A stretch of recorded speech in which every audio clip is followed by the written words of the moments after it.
ایک مرتبہ دوست پر لگی اللہم صلی علی سیدنا مولانا محمد وعلی آل سیدنا مولانا محمد وسلم. سبحانک لا علم لنا الا ما علمتنا انک انت العلیم الحکیم. نحمدہ ونصلی علی رسولہ الکریم اما بعد. فاعوذ باللہ من الشیطان الرجیم. بسم اللہ الرحمن الرحیم.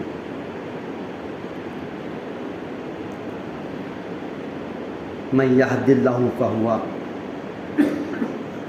مہتد. جس کو اللہ رب العزت ہدایت دے دے اس کو دنیا میں کوئی گمراہ نہیں کر سکتا، اور جس کو اللہ گمراہی کا فیصلہ کر دے اس کو دنیا میں کوئی ہدایت نہیں دے سکتا. چاہے وہ اپنے وقت کے زمانے کا حکمراں ہو، بادشاہ وقت ہو، ساری دنیا کے اندر کی ساری حکومتوں کا وہ مالک اکیلا ہو، چاہے وہ نبی کے خاندان میں ہو، نبی کا باپ ہو، نبی کا بیٹا ہو، نبی کی بیوی ہو، چاہے نبی کے چچا ہو. اللہ نے جس کے مقدر میں ہدایت لکھ دی اس کو دنیا میں کوئی گمراہ نہیں کرے، اور جس کی گمراہی کا فیصلہ اللہ کر دے وقت کے سارے اسباب مل کر اس کو ہدایت نہیں دے سکتے. اور یہ ہدایتوں کا ملنے کا دار و مدار ہماری شکلوں پہ، صورتوں پہ، ہمارے رنگوں پر، ہمارے مالوں پر نہیں. کہ آپ خوبصورت ہوں گے تو ہدایت ملیں گی، اگر آپ خوبصورت نہیں ہے، بدصورت ہے تو ہدایت نہیں ملیں گی. اگر ایسا ہوتا تھا تو سارے خوبصورت جنت میں ہدایت کی وجہ سے جاتے تھے، اور سارے بدصورت کہاں جاتے تھے؟ جہنم میں جاتے تھے. لیکن یہ دار و مدار نہیں ہے اس کا ہدایت. اگر مالداروں کے نصیب میں ہدایت ہوتی تو ہر مالدار ہدایت یافتہ ہوتا، اور سارے غریب کہاں جاتے؟ جہنم میں جاتے. ہدایت کا ملنے کا دار و مدار شکلوں پہ نہیں ہے، صورتوں پہ نہیں ہے، مالوں پہ نہیں ہے، عہدوں پہ نہیں ہے، ڈگری پہ نہیں ہے، سلطنتوں پہ نہیں ہے، مال عہدے پہ نہیں ہے، پراپرٹی جائیداد پر نہیں ہے، سلطنتوں پہ نہیں ہے. اس کا دار و مدار اندر کی دل کی اندر کی طلب پر ہے، نیت پر ہے. کیونکہ خدا نے اب تک اس قوم کی حالت نہیں بدلی، نہ ہو خیال جس کو خود اپنی حالت کے بدلنے. جو قوم، جو قبیلہ، جو امت، جو ملت اپنے آپ کو ارادہ کرتی ہے بدلنے کا، اللہ اس کو بدلنے کے اسباب پیدا کرتے ہیں، اس کو بدلتے ہیں. اور جو قوم، جو فرد، جو قبیلہ، جو تنظیم، جو جماعت، جو امت، جو ملت اپنے آپ کو اندر سے ارادہ نہیں کرتی ہے بدلنے کا، اللہ اس کو نہیں بدلتے، چاہے وہ نبی کے گھرانے کا.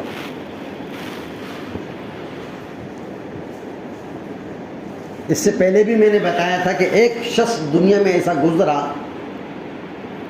جس کی نسل میں سلسلے وار ایک کے بعد ایک 6 نبی گزرے. کتنے نبی گزرے؟ اور ایک نبی ساری عالم کی ہدایت کے لیے کافی ہوتا ہے. جیسا محمد رسول اللہ صلی اللہ علیہ وسلم اکیلے نبی بنا کے بھیجے گئے آخر میں. جب یہ نبی تھے تو کوئی دوسرا نبی نہیں، اور یہی نبوت کی وجہ سے اللہ نے ساری دنیا میں اسلام کو عام کونے کونے میں کر دیا. کہ ایک نبی سارے عالم کی ہدایت کے لیے کافی ہے. لیکن جس کے گھر میں، خاندان میں نہیں کہہ رہا ہوں میں، جس کے گھر میں سلسلے وار 6 نبی ہے، وہ اس کا کیا کہنے تھے؟ جس کے گھر میں سمندر چشمے ابل رہے ہیں اس کے کیا کہنے تھے؟ لیکن سوال یہ تھا کہ اپنے آپ کو بدلنے کا ارادہ نہیں تھا. حضرت یوسف علیہ السلام نبی ہے کہ نہیں؟ 1.25 لاکھ نبیوں میں سے حضرت یوسف علیہ السلام نبی ہے. ان کے والد یعقوب علیہ السلام نبی ہے. ان کے والد حضرت اسحاق علیہ السلام نبی ہے. یہ تو تینوں. اور ابراہیم علیہ السلام نبی ہے، اور ان کے بیٹے اسماعیل علیہ السلام نبی ہے. یہ باپ بیٹے دونوں، اور یہ باپ بیٹے تینوں، یوسف بن یعقوب بن اسحاق، اور ادھر سے اسماعیل بن ابراہیم، یہ 5 نبی تو سگے ایک کے بعد ایک کے بعد ہے. باپ نبی، بیٹا نبی، بیٹے کے بعد بیٹا نبی، ادھر سے باپ نہیں نبی تو ادھر سے بیٹا نبی. یہ 5 تو ہو گئے. اور پھر ان تمام نبیوں میں سے اللہ نے پھر کیا کیا؟ حضرت اسماعیل علیہ السلام کی نسل میں سے اللہ نے محمد رسول اللہ کو پیدا کیا. یہ تمام نبیوں کے نبی.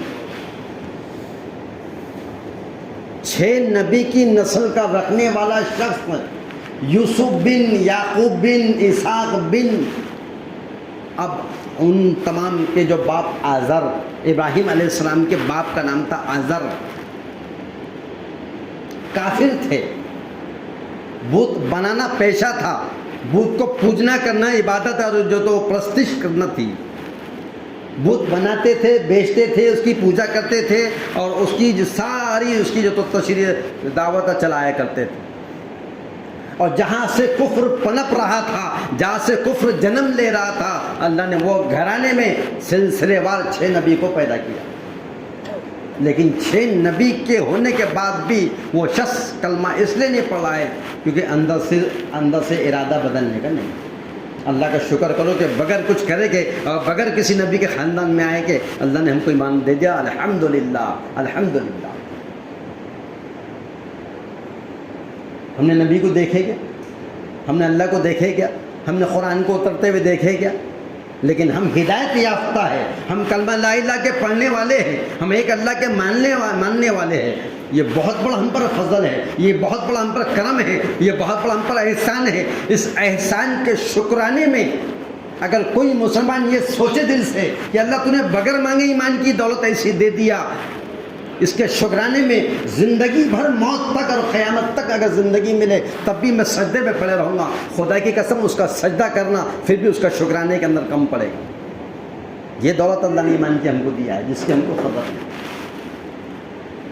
ایمان کا مل جانا آخرت کی تمام دائمی نعمتوں کا مل جانا ہے. اور اگر ایمان سے جو محروم ہو گیا کسی گناہ کی نحوست کی وجہ سے، جو زبان سے کیا تھا، جو آنکھ سے کیا تھا، جو دل سے کیا تھا، جو دماغ سے کیا تھا، جو ہاتھوں سے کر بیٹھا، جو پیروں سے گناہ کر بیٹھا، کسی گناہ کی نحوست کی وجہ سے اگر اس کا ایمان دنیا میں سلب ہو گیا، چھین لیا گیا، موت سے پہلے موت کا فرشتہ آ کر کھڑا ہو گیا اور اب اس کی جو تو زبان پہ کلمہ جاری کرنے کے لیے اس کے اہل خانہ یہ لوگ اس کو تلقین کر رہے ہیں اور کلمہ اس کے سامنے پیش کر رہے ہیں اور زبان پہ کلمہ نہیں آ رہا، تو اس سے بڑا بدبخت، اس سے بڑا بدنصیب دنیا میں کون ہو سکتا ہے؟ تو مسلمان کے گھرانے میں پیدا ہوا، مسلمان بن کر زندگی گزارا اور اللہ کو ماننے والا تھا اور نبی کا ماننے والا تھا، لیکن اب عین وقت پر موت سے پہلے پہلے اللہ نے ایمان کو سلب کر لیا اور اب بے ایمانوں کی موت، کفر کی موت پہ چلا گیا. کتنی بری بات ہے. جس کے خاندان میں اوپر سے نیچے تک ایمان والے، کلمے والے ہیں، جس کے گھرانے میں سب اللہ کے ماننے والے ہیں، نبی کے چاہنے والے ہیں، لیکن وہ بغیر کلمے کے جا رہا ہے. کیوں جا رہا ہے؟ کیونکہ اس کے گناہوں کی نحوست کی وجہ سے اللہ نے اس کے دل پر جو قلب کے اندر جو نور چھپا کے رکھا تھا ایمان کا، وہ گناہوں کی وجہ سے، وہ گناہوں کی آندھی نے، وہ گناہوں کے طوفان نے، وہ گناہوں کی تمام ہواؤں نے اس کے ہدایت کے چراغ کو بجھا دیا. یہ دنیا کی فہرستوں میں مسلمان دکھتا ہے، اس کے راشن کارڈوں میں، اس کے الیکشن کارڈوں میں، اس کے پین کارڈوں میں اور اس کے تمام کی تمام گورنمنٹ کے کھاتوں میں تو یہ مسلمان دکھ رہا ہے. اللہ کرے کہ یہ مسلمان اللہ کی فہرست میں آ جائے. اگر ایسا ہو گیا ہے تو اس سے بڑا خوش نصیب انسان دنیا میں کون ہوگا کہ ایمان کے ساتھ اس کا خاتمہ ہو گیا. مانا کہ اس کی جو تو دھن دولت نہیں ہے، پراپرٹی نہیں ہے، جائیداد نہیں ہے، جھوپڑے میں بھی رہنے کے قابل نہیں ہے اور فٹ پاتھ کے اوپر چلنے سونے والا ہے. یہ جو برج ہے جالنا روڈ پہ بنے ہوئے ہیں، ان برج کے نیچے چوپائے کی جیسا زندگی گزارنے والا ہے، لیکن ایمان کے ساتھ خاتم ہو گیا تو آخرت کے اندر لوگ اس کو بڑے بڑے بادشاہ، بڑے بڑے شہنشاہ اس کو دیکھ کر حیرت کریں گے، رشک کریں گے کہ آج اس کی ایسی زندگی میری ہوتی. یہ ہے ایمان کی طاقت. یہ ایمان ہے تو سب ہے ہمارے پاس، ہم سب کچھ لے کے چلے گئے. اور اگر کبھی ایمان چھوڑ گیا ہاتھ سے تو اللہ نہ کرے اللہ ہم سب کی حفاظت فرمائے. مجھ سے زیادہ بدبخت اور بد نصیب دنیا کے اندر کوئی بھی نہیں. اس لیے اس ایمان کی سلامتی کی دعا کرتے رہنا چاہیے کہ اللہ جو تو نے ایمان دیا ہے اس کو سلامت رکھ، اس پہ قائم رکھ، اس کو ہر حال میں اس کے اوپر جمے رکھنے کی استطاعت دے اور استقامت دے دے اللہ ہم سب کو.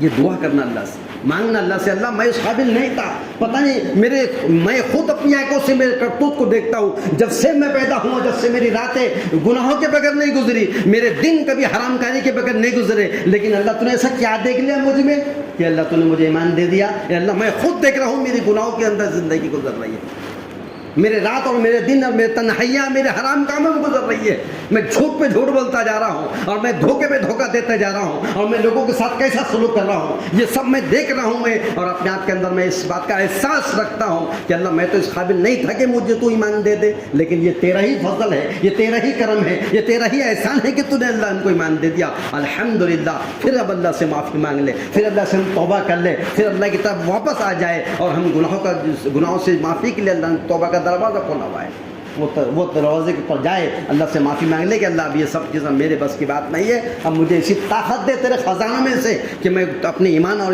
دین کے اوپر استقامت کے ساتھ چل سکوں، کیونکہ نیکیوں پہ چلنے کی طاقت اور قوت اللہ ہی کے خزانوں سے ملتی ہے، کسی کے بس کی بات نہیں ہے، کوئی انسان کسی کو نیکی پہ چلانے کی طاقت نہیں رکھتا، اور نہ خود ہو کہ میں اپنے آپ کو میں یہاں نماز کے لیے آیا ہوں، میری طاقت نہیں تھی کہ میں یہاں نماز کو آ جاؤں، ایسے تو بہت دنیا کے اندر اذان ہوتی رہتی، نماز ہوتی رہتی ہے، اور پھر اپنے کاروبار گھروں میں بستروں میں پڑے رہتے ہیں، لیکن میں یہاں آیا ہوں، اللہ اس میں میرا کمال نہیں ہے، تو نے توفیق دیا ہے، اور توفیق دینے کی بنیادی وجہ میرے دل میں ارادہ تھا، نیت تھی، طلب تھی، کوشش تھی، فکر تھی، اور ایک شوق تھا کہ میں تیرا حکم پورا کروں، اس لیے اللہ میرے وہ شوق کی، وہ طلب کی بنیاد پہ تو نے ہدایت دے دیا، یا اللہ تعالیٰ میرے دل میں بار بار ایسی توفیق دے، ہر عمل کے کرنے کی توفیق دے، ہر گناہ سے بچنے کی طاقت اللہ تیرے خزانوں سے مجھے دے دے۔ جو بندہ گناہوں سے بچنے کا ارادہ کرتا ہے اللہ اس کو گناہوں سے بچنے کی توفیق دیتے ہیں، اور جس کا ارادہ گناہوں سے بچنے کا نہیں ہوتا ہے، گناہوں کے اسباب اس کو لے کے ڈوبتے ہیں۔ حضرت یوسف علیہ السلام نبی ہے، اور زلیخا نے محل میں ان کو بند کر دیا، 7 بڑے بڑے محل کے دروازوں پر قفل مار دیے، اور پھر اپنی اندر سے جو ہے تو غلط بات کا ارادہ ظاہر کرنے لگی، اور یوسف علیہ السلام سے جو تو غلط بات کا کام کرنے کا ارادہ کرنے لگی، لیکن جس کے دل میں خوف خدا ہوتا ہے، جس کے دل میں ڈر ہوتا ہے، جس کے دل میں مرنے کا آخرت کا یقین ہوتا ہے، وہ ہر سارے عیش کو چھوڑ کر وہ اللہ کے لیے جو تو پھر خالص اللہ کے لیے خالص ہو جاتا ہے، اور اپنی جو تو ارادے ظاہر کرنے لگی کہ مجھ سے غلط کام کرو، لیکن اللہ کا ڈر تھا، معصوم تھے، اور نبی کبھی بھی معصوم ہوا کرتے ہیں، نبی سے کوئی ذرا سی بھی جو تو گناہ کی گنجائش بالکل نہیں ہوتی ہے، معاذ اللہ بولے، اور آگے بھاگ رہے تھے، دیکھ رہے تھے قفل لگا ہوا ہے، دیکھ رہے بڑے بڑے محل کے دروازے پہ قفل لگے ہوئے ہیں، لیکن بھاگ رہے اللہ کے توکل پر، بھاگ رہے اللہ کے بھروسے پر، اللہ میں نہیں چاہتا یہ گناہ میں مبتلا ہونا، اب بچانے والا تو ہے اللہ، اور مجھے بچا۔ آگے بھاگتے تھے، دروازے کا قفل ٹوٹتا تھا، اور ٹوٹنے کے بعد فوراً جو دروازہ کھلتا تھا، ایسے بھاگتے بھاگتے ہر دروازے قریب پہنچتے تھے اور قفل ٹوٹتا تھا، یہاں تک کہ 7ویں دروازے پر جو تو آگے پہنچ گئے۔ کس نے بچایا؟ اللہ نے بچایا۔ جس کے ارادے بچنے کے ہوتے ہیں اللہ اس کو بچاتے ہیں، اور جس کے ارادے گناہوں میں ملوث ہونے کے ہوتے ہیں پھر وہ چھوٹی چھوٹی چیزوں کے اندر بھی بہانہ بنا کر وہ گناہوں کو میں ملوث ہو جاتا ہے۔ اللہ ہم سب کی حفاظت فرمائے۔ تو کہنے کا مطلب یہ ہے کہ یہ جو اللہ نے ایمان دیا ہے یہ بہت بڑی دولت ہے، اس سے بڑی دولت دنیا میں اس دھرتی پر کوئی بھی نہیں ہے، نہ زمین ہے، نہ آسمان ہے، نہ چاند ہے، نہ سورج ہے، نہ ستارے ہیں، نہ سیارے ہیں، نہ دریا، نہ سمندر، کوئی بھی نہیں ہے۔ جتنی بڑی بڑی مخلوق اور جتنی بڑی کائنات کے اندر خوبصورتیاں نظر آ رہی ہے، یہ سارے کے سارے صرف اور یہ صرف تمہارے اور میرے اعمال کی وجہ سے ہے۔ اس کی حیات، اس کی جو کچھ جو خوبصورتیاں، اس کی جتنی بھی جو خوبصورتیاں اور بھلائیاں جو دکھ رہی ہے وہ صرف تمہارے اور میرے ایمان کا صدقہ ہے۔ حدیث پاک میں آتا ہے جس دن اس دنیا کے اندر ایک بھی اللہ کا نام لینے والا باقی رہے گا اللہ سارے نظام کو چلائے گا، لیکن دنیا میں ایک بھی اللہ کا نام لینے والا جس دن نہیں رہے گا اس دن اللہ ساری کائنات کو توڑ پھوڑ کر رکھ دے گا۔ یہ ایمان والے کے لیے باقی ہے۔ اب اللہ نے ہم کو دے دیا، اس کی قدر کرے، اس کی حفاظت کرے، اس ایمان کی سلامتی کے لیے دعائیں کرے، اس ایمان کی باقی رکھنے کے لیے اعمال جو میرے ذمے اللہ کی طرف سے ہے اس کے اوپر عمل کرے۔ نماز اللہ کی طرف سے ایمان ہونے کے بعد ہے، ایمان کا کلمہ پڑھنے کے بعد اب روزہ ہے، اللہ نے مال دیا ہے، صاحب نصاب ہے تو زکوٰۃ ہے، اور اللہ نے استعداد دی ہے مال کی تو اللہ نے پھر حج کا موقع دیا تو حج کرے۔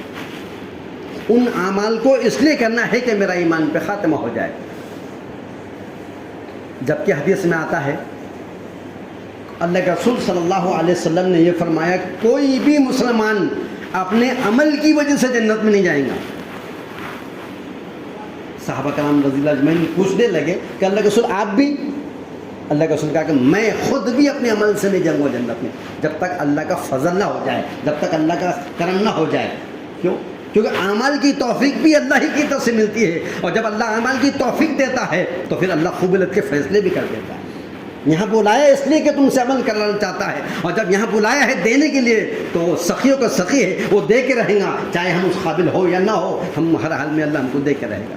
کچھ لوگ بولتے ہیں میرے کو نماز آتی بھی نہیں پڑھنا، میرے کو تو قرآن بھی صحیح نہیں ہے یاد، میرے کو تو صورتیں بھی یاد نہیں ہے، میرے تو غسل کے فرض بھی سیدھے نہیں ہے، پھر کائے کو نماز پڑھ کے گنہگار بننا؟ نہیں، اللہ نے یہاں بلا لیا ہے، اس کا مطلب کچھ دینے چاہتا۔ کسی ایک رئیس نے اگر آواز لگا دیا، کھانے کے لیے بلا لیا، کچھ دینے کی تقسیم کرنے کے لیے بلا لیا ہے، لوگ بھیڑ لگا دیتے ہیں کہ نہیں رئیس آدمی ہے، دینے کے قابل ہے۔ جب دنیا کے اندر اتنا بھروسہ رئیس پر ہوتا ہے، وہ تو تمام چیزوں کا مالک اور ملک ہے، وہ جب دینا چاہے تو، جب انہیں یہاں بلایا ہے تو دینے کے لیے، اس کو معلوم کہ تمہارے سجدوں کے اندر کوئی طاقت نہیں ہے، تمہارے رکوع میں کوئی دم نہیں ہے، تمہاری قیام کے اندر کوئی ہے جو تو اس میں کوئی جان نہیں ہے، وہ سب معلوم ہے کہ تم سجدے میں ہوتے ہیں تو تمہارے خیالات اور تمہارے تصورات ایک پہ ایک تھپی کی تھپی لگتی رہتی ہے، جیسا دیواروں پہ اینٹوں پہ اینٹ لگتی ہے ایسی ایک دیوار کھڑے ہو جاتی ہے۔ ایسے ہی جب ہم نماز میں ہوتے ہیں اور جب اللہ اکبر کہتے ہیں تو ہمارے تمام خیالات اور تصورات اور تمام کے تمام وساوسوں کی ایک لمبی دیوار کھڑی ہو جاتی ہے۔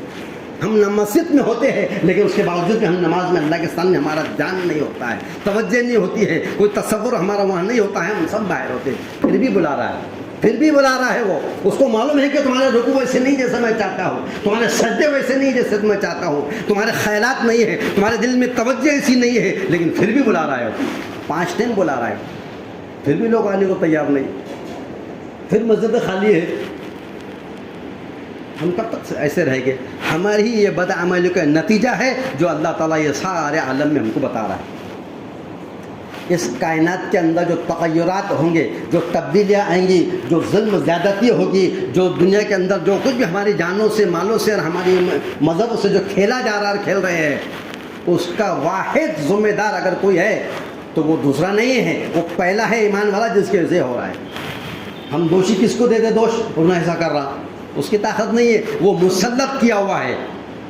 ہاں، جب قوم اللہ کی اطاعت چھوڑ دیتی ہے، نافرمانی پہ آ جاتی ہے، ظلم زیادتی پر آ جاتی ہے اور سارے کام جو نہیں کرنے کو کر بیٹھتی ہے تو اللہ تعالیٰ ظالم بادشاہ کو مسلط کر دیتا ہے۔ پھر ہم لوگوں کو نشانہ بناتے ہیں اور اپنی ذات کو بھول جاتے ہیں۔ یہ اس کی طاقت نہیں تھی کہ وہ کیا کرے گا، لیکن طاقت ہمارے اندر کی جو تھی جس کو ہم نے استعمال نہیں کرے، جس کی وجہ سے ہمارا یہ حال ہوا۔ تو خیر کہنے کی بات یہ ہے کہ جو دنیا کے اندر اللہ نے جو ہم کو ایمان دے کے بھیجا، یہ بہت بڑی دولت ہے، یہ بہت بڑی جو تو اللہ نے ہم کو توفیق دیا ایمان کی۔ اور ایک انسان جس کو اللہ نے ایمان دے دیا ہے، وہ نبی کے گھرانے میں ہونے کے باوجود بھی اللہ نے ان کو ایمان سے محروم کر رکھا تھا۔ جیسے حضور اکرم صلی اللہ علیہ وسلم کے چچا ابو طالب نام تھا، اور اس کے معنی کیا ہے؟ ابو طالب طلب رکھنے والے کا بھی باپ، لیکن اندر سے ارادہ بدلنے کا نہیں تھا تو اللہ نے پھر نہیں بدلا۔ نبی کے چچا ہے۔ کئی موقع ایسے آئے کہ کافر لوگ، بڑے بڑے ظالم اور کافر لوگ، ابو جہل یہ سب حضور کے پاس آ کر، ابو طالب کے پاس آ کر کہنے لگے تمہارے بھتیجے کو سمجھا دو، یہ ہماری بات ہمارے خدا سے ہم کو توڑتا ہے اور ہمارے خدا سے ہم کو جو تو الگ کرنا چاہتا ہے اور اسے منع کرتا ہے، اس کو سمجھا دو۔ لیکن جب ایک بار اپنے نبی سے، اپنے بھتیجے سے مل کر کہنے لگے یہ کیا کہتے ہیں؟ یہ کہتے ہیں کہ تم جو ان کو دعوت دے رہے کہ اللہ کی اور ان کی خدا سے روکتے ہیں، اس سے رک جاؤ۔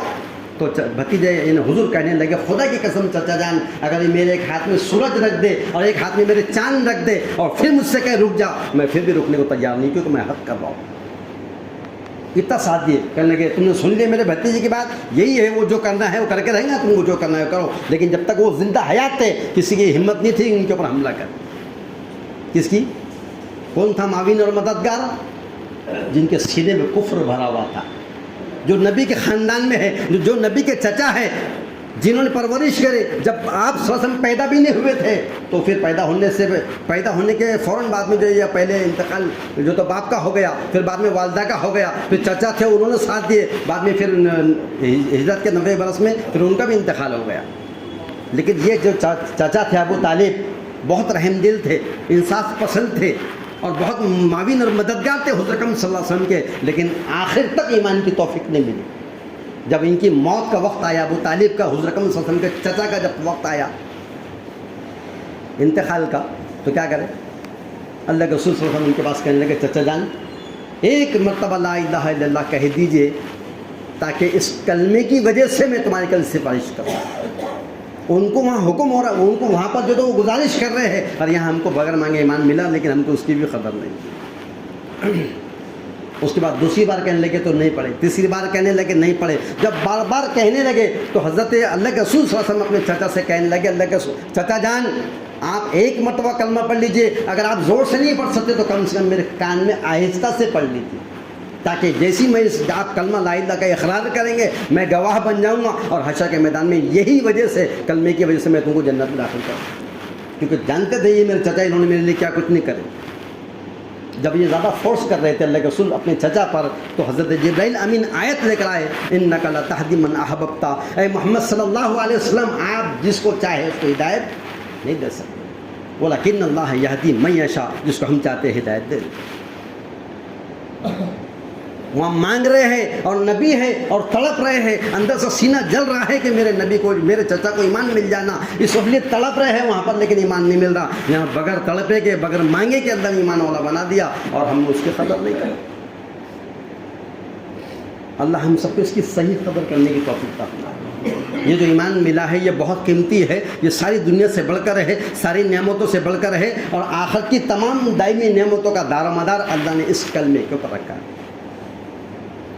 حدیث میں آتا ہے جس شخص کا سب سے پہلا کلمہ لا الہ الا اللہ ہو اور آخر کلمہ لا الہ الا اللہ ہو، پہلا تو ہم سبوں نے پڑھ لیا الحمدللہ، ہم خاندانی مسلمان ہیں، ہمارے باپ دادا مسلمان تھے، ہم بھی ہیں، اور ہماری ساری نسلیں یہاں سے کیسی رہیں گی؟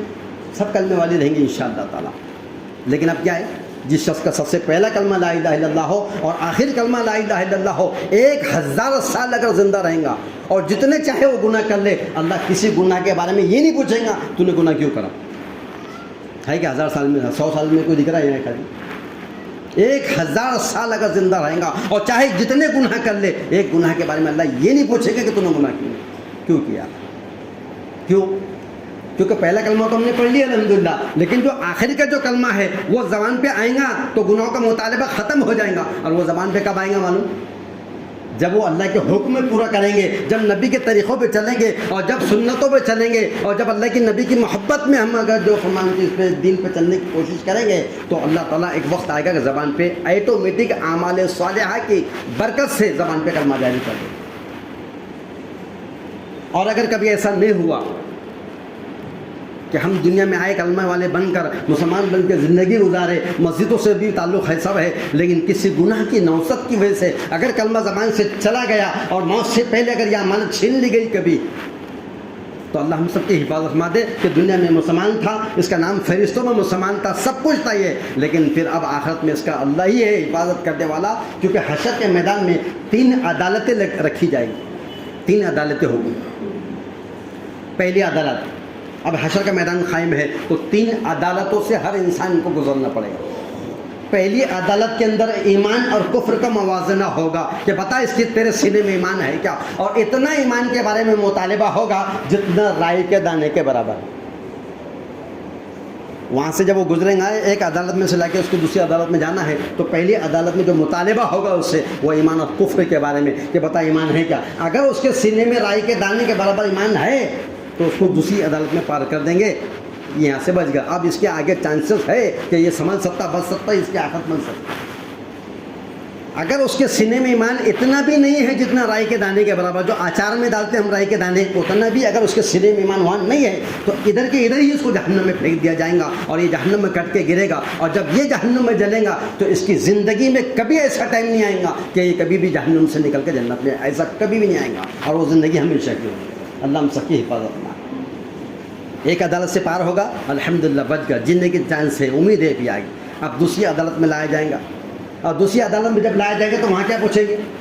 بتا حقوق العباد کے بارے میں، بتا کہ جو بندوں کے حق تجھ پر تھے اس کا تم نے کیا حق ادا کیا، کس کو گالی دیا، کس کو برا بولا، کس کا مال کھایا، کس کو دھوکہ دیا، کس پہ ظلم کرا، کس پہ زیادتی کرا، جو کچھ بھی کیا ہے، ایک دوسرے تمہارا میرا وہاں پر مطالبہ ہوگا۔ اگر یہاں بچ گیا تو ٹھیک ہے، آگے تیسرے میں جائے گا،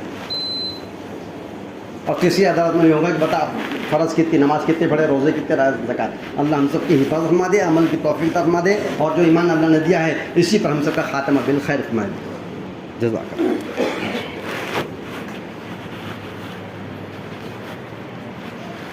بیٹھے